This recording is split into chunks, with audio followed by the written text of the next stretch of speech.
안녕하세요. 안녕하십니까. 저는 큐원바이오 마케터 다이애나입니다. 박사님 안녕하세요. 예, 안녕하십니까. 오늘 박사님께서 생균과 사균에 대해서 자세하게 안내해 주신다고 해서 그렇죠. 제가 이 자리에 나오게 됐는데요. 도대체 생균과 사균은 어떤 것인가요? 그렇죠. 뭐 생균과 사균, 말 그대로 살아있는 것과 죽어있는 것.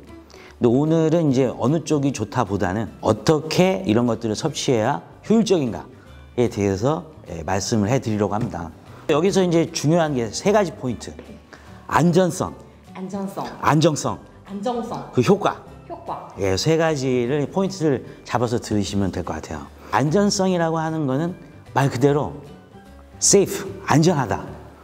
그러니까 안전하다에는 이제 독성이 있느냐, 부작용이 있느냐, 뭐 이런 것들로 나눌 수 있는데 유산균 자체가 저희가 알기엔 굉장히 친숙하고 매일 뭐 김치도 먹고 유산균도 마시고 예, 하지 않습니까?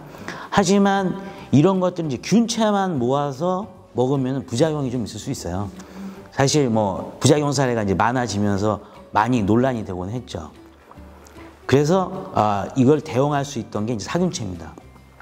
서두에도 말씀드린 것처럼 면역 세포가 작용하는 것은 이 유산균이 살아있고 죽어있고가 아니고 그 유산균의 체성분을 인지해서 활동을 하기 때문에 꼭 생균을 많이 먹는 것보다는 균체 자체를 이제 많이 먹어주면 돼요. 그래서 안전하다라고 되는 것이죠. 독성이 없고 부작용이 없이 높은 농도를 섭취할 수 있기 때문에 이제 사균체를 섭취하게 되는 겁니다. 네, 두 번째 안정성. 안전성은 이제 독성이 없고 이렇다고 하면은 안정성은 이 효과가 잘 나타날 수 있게 이 물질이 안정화되어 있는가. 생균 같은 경우에는 이제 살아서 장까지 보내기 위해서 뭐 2중, 3중, 4중 코팅하고 냉장고에 넣고 참 까다롭지 않습니까? 그래서 이제 왜 그렇게 하냐면은 살아있을 때 이 유산균이 그러한 것을 한다라고 약속을 했기 때문에 살아서 가야 되는 거예요. 그래서 이제 어려워지죠. 근데 사실상 이제 저희가 먹으면 위산 같은 경우에는 pH가 한 2 정도 되지 않습니까? 네. 고기도 다 흐물흐물하게 할 정도로 굉장히 강력한 강산인데요. 코팅이 되어 있다고 해도 거기서 코팅이 유지된가 하는 거는 약간 의문점이 있죠. 사실상 뭐 논문을 봐도 살아서 장까지 도착하는 것은 뭐 1% 미만일 것이다.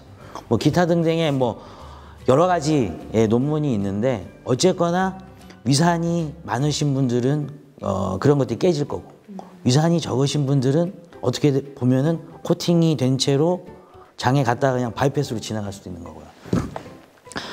근데 이제 사균체 같은 경우에는 일부로 이제 열 처리를 하거나 뭐 UV로 죽인다거나 효소로 처리해서 만든 것이기 때문에 굳이 뭐 이제 열이나 그 뜨거운 뭐 물에다 끓여도 상관없고요.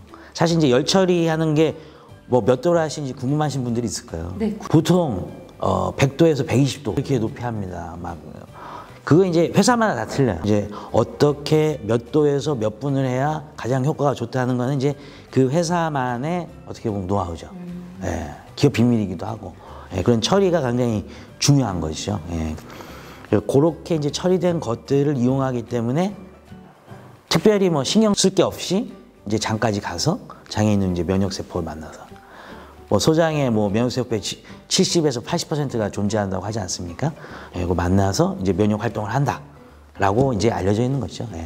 세 번째 효능 효과 이제 보통 생균 같은 경우에는 이제 아까도 말씀드렸지만 살아서 장까지 가서 정착해서 이것들이 막 많아져서 네. 유해균과 열심히 싸워서 유해균을 낮추고 유해균을 높여준다. 뭐 요게 이제 컨셉인데 사균체 같은 경우에는 물론 정장도 돼요. 이건 이제 뭐 정착한다기보다는 들어가서 원래 있던 유익균의 먹이가 되면서 이제 그 유익균들을 늘려주는 것이죠.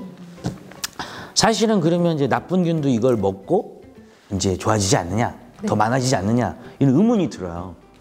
장내에서 사는 세균들은 각각 다 체성분이 또 틀려, 걔는. 얼핏 보면 이제 같은 미생물, 같은 유산균으로 보이지만 네.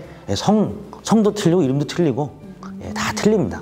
저희 연구소뿐만 아니라 여러 연구소에서 확인한 결과 유해균이나 곰팡이 같은 경우에는 살균체 성분이 그 주위를 이제 감싸서 직접적으로 독성이 없기 때문에 확 죽이는 건 거의 없어요. 그래서 불활성화, 비활성화를 시키는 거죠. 그래서 비활성화된 이 유해균들을 이제 밖으로 내보내는, 배출하는 그런 효과가 있다라고 많이들 연구가 되어 있습니다. 그래서 이 유산균 살균체를 먹는 거는 정장도 정장이지만 이 면역세포, 그리고 감염 억제, 염증 억제 같은 여러 가지 복합적인 좋은 그 효능들이 있죠.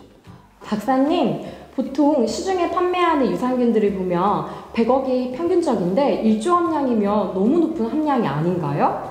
네, 이 100억 이르면은 막 엄청나게 많은 양으로 느껴지는데 장내에는 몇백 조 개, 뭐 몇십 조 개의 이제 세균이 살기 때문에 이 퍼센테이지로 따지면 굉장히 낮은 함량이에요. 굉장히 적기 때문에 그 1%를 넘어가는 거를 거의 1조 정도로 보고 있는 거죠. 그래서 거의 5천억에서 1조 정도가 어린이에서 어른까지 추천되는 농도입니다. 그러면 살균체 유산균을 먹었을 때 어떻게 먹어야 몸에 좀 더 좋은 효과를 낼 수 있을까요? 생균이고 뭐 살균체고 똑같은데요. 이 장 내에서 오래 머무르거나 아니면은 이 장내에 있는 장 점막에 있는 이 면역세포들과 많이 만날 수 있는 기회를 줘야지 좀 더 효과가 높아지겠죠. 그래서 완전히 배변 후에 음식물이나 이제 변이 섞이지 않는 상태에서 유산균을 먹어주면은 좋겠죠. 그래서 배변 후에 드셔 주신다든지 또 자기 전에 드셔 주시면은 장 운동이 느려지면서 이동이 굉장히 느려지겠죠. 그러면서 면역 세포라든지 그리고 장벽에 붙을 확률이 높아집니다. 그래서 이제 주무시기 전에 배변을 하고 드시면 베스트고 아침에 일어나셔서 배변을 해 드셔도 좋죠. 그래서 아침에 일어나셔서 한번 그리고 저녁에 주무실 때 한번 드시면은 조금 더 높은 효과를 볼 수 있으리라고 믿고 있습니다. 네, 요즘 여러 매체들에서 장 건강이 중요하다고 하는데 박사님께서 왜 장 건강이 중요한 건지 보다 쉽게 설명해 주시면 좋을 것 같아요. 그렇습니다. 이제 예전 유산균에 대한 이제 미생물학, 이 면역학 관점에서 보면은 단순히 이제 장은 배변, 그 노폐물의 이제 배출 이 정도로만 이제 했었는데 이 장에 이제 많은 면역 세포들이 존재한다는 사실이 알려지고 그 균체가 면역 세포를 자극한다. 이 자극에 의해서 염증 반응도 일어나고 반대로 항염증 반응도. 면역학의 궁극적인 목적은 항상성입니다. 그래서 계속 올라간다거나 계속 낮아진다가 아니고 밸런스 좋게 하는 것인데 이런 것들을 맞춰주는 그 면역 조절제로서 유산균이 장내에서 활동을 하고 있다라고 볼 수 있죠. 장에서 면역이 좋아야 건강도 지킬 수 있고 또 면역만 생각하는 것이 아니고 장은 영양분을 흡수하는 데잖아요. 네. 뭐 다이어트를 하신 분들이 설사나 변비가 있으시면서 다이어트 약을 많이 드시는데 어차피 흡수가 안 돼서 별 효과도 없습니다, 사실. 그래서 장에서 정확하게 이제 영양소를 흡수하고 면역을 지켜가면서 꾸준히 섭취를 해주시면 좋은 건강을 유지할 수 있는 거죠. 네. 우리 김한진 박사님께서 생균과 살균에 대한 유익한 정보를 안내해 주셨는데요. 네. 박사님 너무 감사합니다. 네, 다음 시간에 또 이렇게 알려주실까요? 그럼요. 네. 그러면 저희 다음에 또 만나요. 만나요.